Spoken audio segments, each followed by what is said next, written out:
There's a certain kind of man who never wins the argument because he refuses to have it. You've seen him. The narcissist raises his voice, twists the story, baits him for a reaction, and the quiet man just doesn't bite. Most people call that weakness. They think he's backing down. Psychology says they're watching something far more powerful than they realize, because that calm isn't surrender, it's strategy. And by the end of this video, you'll understand the exact psychological blueprint introverts use to neutralize toxic people without ever raising their voice and without a single fight. This man exists in every family, every office, every relationship. He's not rare, he's just rarely understood. He's the one who goes quiet when things get heated. The one who answers a tantrum with a sentence instead of a scene. The one who somehow the loudest people in the room can never quite get a grip on. For decades, clinical psychologists who study narcissism, including Dr. Ramani Durvasula, have shown that toxic narcissistic people run on one thing: your reaction. They need it like fuel. And the introvert, almost by accident, is built to withhold the exact thing they're starving for. We're going to walk through 7 moves in this blueprint, each one quieter than the last, and each one more devastating to a person who feeds on chaos. Let's start with the one that surprises almost everyone. The first move isn't to fight back. It's to become boring. There's a technique clinicians call the gray rock method, and Dr. Ramani Durvasula describes it as making yourself as unremarkable and unrewarding as a stone on the ground. You give short answers. Flat tone. No drama to grab onto. The narcissist throws a hook, and there's simply nothing for it to catch. For most people, this is exhausting to fake. But the introvert? He's already wired this way.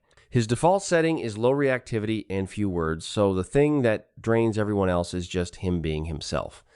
And that's the quiet genius of it. The narcissist is built to escalate, to provoke, to pull you up onto the stage with him. The gray rock simply isn't there to be pulled. There's no foothold, no spark. Just a calm, flat surface the chaos slides right off of. But going gray is only the surface. To understand why it works so well, you have to understand what you're actually starving the narcissist of. Narcissists don't want your agreement. They want your energy. Psychoanalyst Heinz Kohut called it narcissistic supply, the constant stream of attention, reaction, and emotional response a narcissist needs to hold themselves together.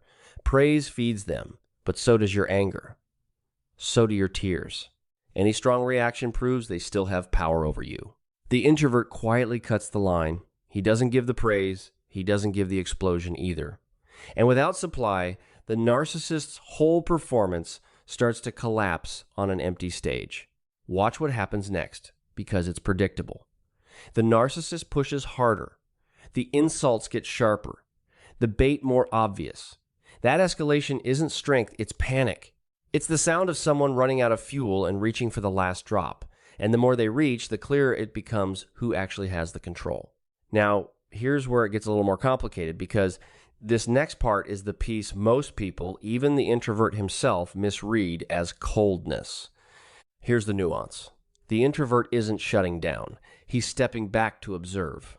Carl Jung, who first defined introversion over a century ago, described the introvert as someone whose energy naturally turns inward toward reflection before reaction. That inward turn becomes a kind of one-way mirror. He sees the manipulation clearly, precisely because he isn't swept up in it. So when he goes still in the middle of a narcissist storm, he's not numb, he's reading the room. He's watching the pattern, naming it silently, and deciding on his own terms what's worth a response and what isn't. And this next part, the people around him get it completely wrong. To outsiders, his calm looks like losing. But Susan Cain, who spent years researching the hidden power of introverts, found that quiet people are routinely mistaken for passive or weak, when in reality, they're often the most deliberate person in the room. Silence reads as defeat to people who only understand volume. The narcissist counts on that misreading. He wants an audience that sees the quiet man as the loser. What he doesn't realize is that the introvert was never playing for the audience, he was playing for the exit. If you're the kind of person who actually thinks about this stuff, who watches how people operate underneath the words, and you're still here, that already tells me something about you. It would mean a lot if you hit subscribe. We put out videos like this every week, real psychology explained in a way that finally makes sense. Now back to the blueprint, because the next 3 moves are where it gets serious. Here's the part that doesn't get said enough. This calm has a price. Dr. Elaine Aron's research on highly sensitive people shows that many introverts process emotional input far more deeply than others, which means staying flat on the outside can cost an enormous amount on the inside. Holding the line against a narcissist isn't effortless. It's controlled. So if you're this man, understand this clearly. Going gray works, but it drains a well that needs refilling. The silence protects you in the moment, and it quietly empties you over time. Restraint is not the same as ease, and pretending it is will quietly wear you down. That's why the blueprint can't end with endurance. It has to end with an exit. But before the exit, you have to understand the root why introverts are built for this in the first place. This isn't a personality trick. It's biology.